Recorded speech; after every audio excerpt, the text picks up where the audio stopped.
ازيكم؟ كيف عاملين؟ ان شاء الله كويسين. اخباركم وحالكم ان شاء الله تمام. دقيقة بس، دقيقة. كيف عاملين؟ ان شاء الله طيبين. اخباركم واحوالكم ان شاء الله تمام بصحة وعافية يا رب. الاخبار شنو؟ كيف الاهل كلهم؟ ان شاء الله كويسين. اللي طبعا هعمل وصفات برضو. عندي عجين البيتزا، بوريكم كل التفاصيل بتاعت العجينة سي ان شاء الله. بوريكم كل تفاصيل العجين. هعمل ميني بيتزا كويس.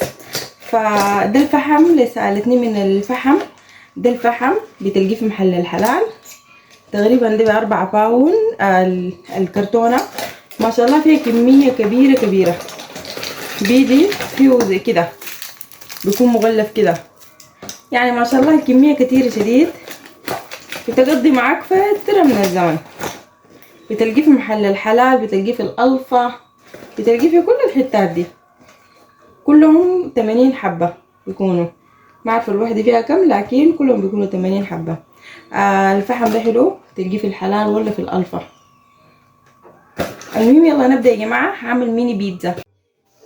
طيب يا جماعة، أولا حاجة عندي دي الخميرة دي حلوة شديد. هنا في بريطانيا أو بالإنجليزي عموما بيقولها يست. الخميرة. يلا هبدأ عشان أعمل العجينة بتاعت البيتزا. أولا حاجة لازم تكون عندك علبة عندها غطاية عشان العجين يتخمر. كبيت كوباية بتاعت موية دافية شوية، بضيف عليها كيس بتاع خميرة، يعني الكيس ده بيساوي زي معلقتين.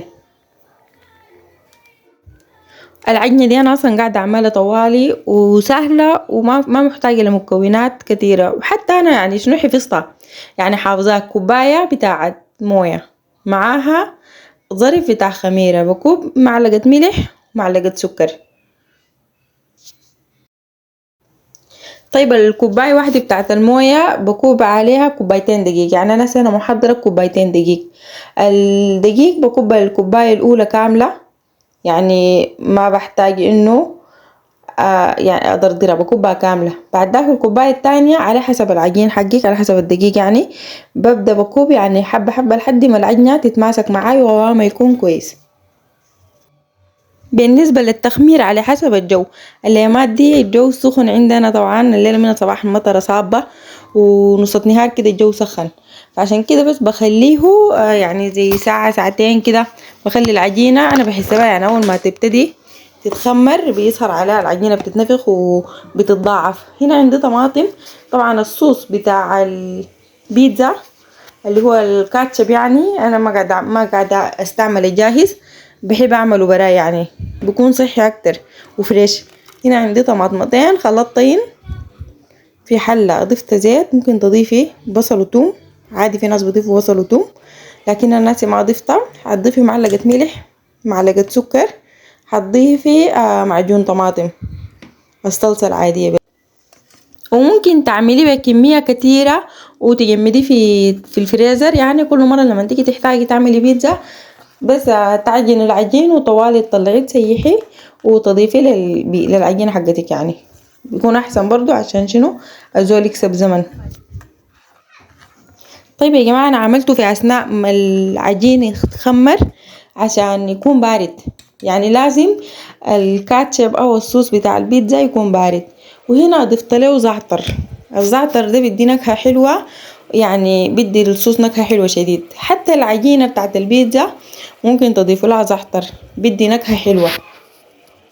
لو ما عندك زعتر ما مشكلة، يعني ممكن تضيف التوم برضو نكهته حلوة شديد وحلو. الحاجة بس المتوفرة عندك. طبعا يا جماعة زي ما شايفين العجينة اتخمرت كويس شديد. اول حاجة هنا هبتدي اضيف الدقيق عشان يعني ما تلصق فيه، وهبتدي افرد العجينة وابتدي اقطعها. انا زي ما قلت لكم دايره اعملها ميني، ممكن تعملوها كاملة لكن انا ما عندي الصينية المدورة، فعشان كده بحب اعملها ميني. زي ما شايفين بقطعها بالقالب ده، يعني حجمه كويس، يعني دوائر كويسة. عندي الصينية هدهنها بحبة زيت.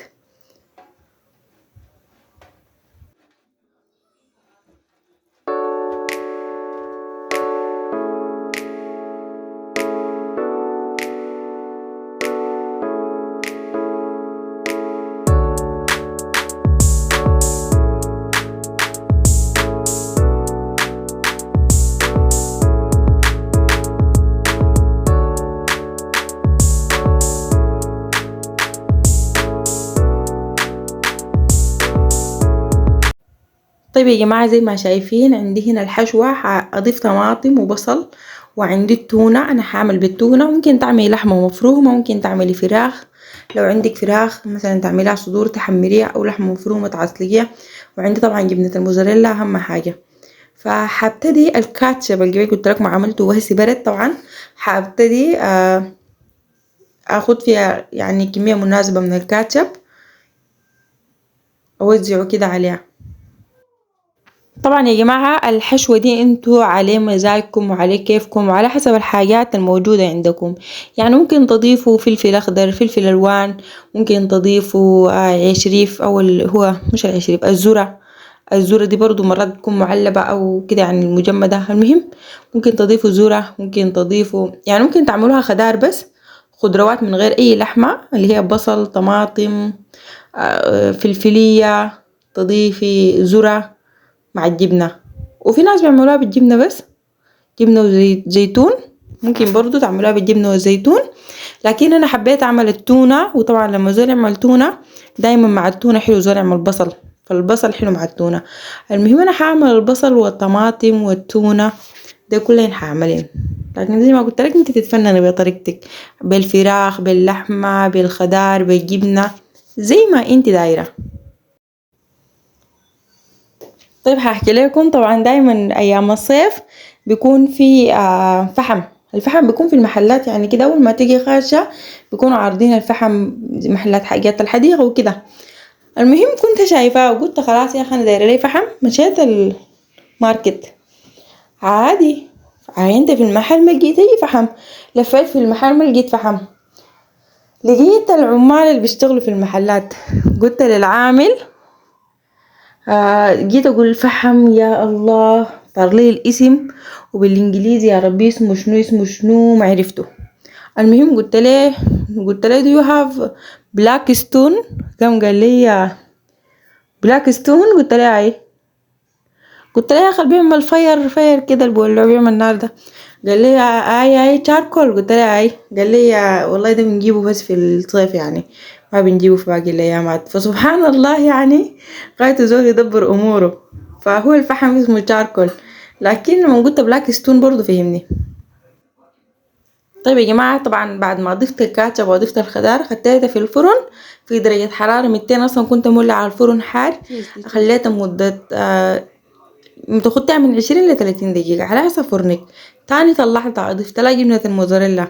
يلا انا ما قاعدة اضيف الجبنة واخليها تقعد مثلا نص ساعة كاملة، لانه بخاف الجبنة تحرق او يعني تتحمر كده والبيتزا تكون لسه ما نقدت. فعشان كده بحب اخلي العجينة بعد ما تنقط. زي ما شايفينها والله رهيبة شديد ومستوية، والعجينة دي ناجحة. جربوا الطريقة دي اكيد هتعجبكم ان شاء الله. لكن اعمل حسابك حارة كويس كيف، لأنها حارة شديد، حارة شديد. اتمنى تجربوا الطريقة دي واكيد هتعجبكم، ولو عجبتكم ما تنسوا تعملوا لي لايك، وما تنسوا تعملوا شير واشتراك في القناة وتفعلوا الجرس عشان يصلكم كل جديد. طبعا يا جماعة انا عندي مشكلة كبيرة الايامات دي، بحاول افتش الشامبو، نوع من انواع الشامبو يكون خالي من السولفات. اغلبية الشامبوهات فيها سولفات، والسولفات ما كويسة يعني اذا الشعر كان معالج، اي نوع من انواع المعالجة ما كويسة. وبرضو عندي جفاف شديد في بشرتي، مع اني بشرب موية، لكن هسه قلت اجيب صابون الفازلين ده. صابون الفازلين حلو بيحافظ على الرطوبة. فما عارفة مشكلة الجفاف بتاع البشرة دي يعني اصلا هي عندي. فحتى شعري يعني جفاف شديد. بعمل بنتين، ما كنت قاعدة اعمله يعني، مما بديت عالجت شعري ما قاعدة اعمله الا بس اعمل الشامبو والكونديشنر. جربت الزيت بتين الشو كده برضو بينعم، بيحافظ على ترطيب البشرة. البشرة الجافة دايما دايرة ترطيب. وملاحظة للفترة دي اغلبية الناس بقت على الطريقة بتاعت الزيوت معتمدة اكتر حاجة. والفازلين برضو كويس يعني، بحاول لو بتعرفوا اي منتجات كويسة للبشرة الجافة ورونيها سامية.